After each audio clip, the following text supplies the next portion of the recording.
السلام علیکم دوستوں، خواب میں اژدہا بڑے سام کو دیکھنا۔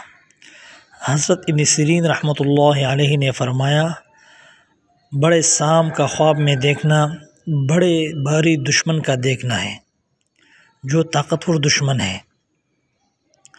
اگر خواب دیکھے کہ وہ اژدہا رکھتا ہے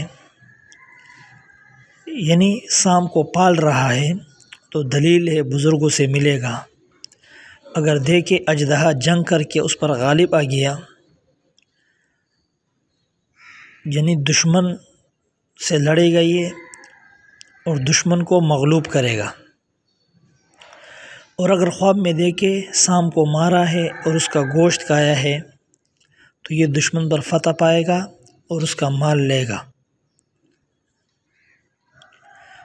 حضرت جابر مغربی رحمۃ اللہ علیہ نے فرمایا، سام نے اس کو کھایا ہے تو دلیل ہے دشمن سے خوف ہوگا اور دشمن کے ہاتھوں یہ ہلاک ہوگا۔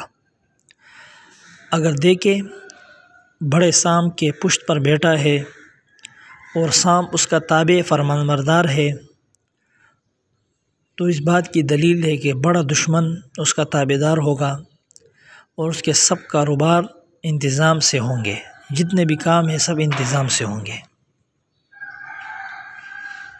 یعنی خلاصہ یہ ہے کہ سام کا دیکھنا خواب میں دشمن کا دیکھنا ہے۔ اگر اس نے سام کو مارا ہے تو سمجھو یہ دشمن پر غالب ہوگا، دشمن کو مغلوب کرے گا، دشمن کو شکست دے گا، اور اگر سام نے اس کو مارا ہے یا اس کو کاٹا ہے تو یہ دشمن اسی کو کاٹے گا، اس کو نقصان پہنچائے گا اور اس پر غالب آئے گا۔ والسلام۔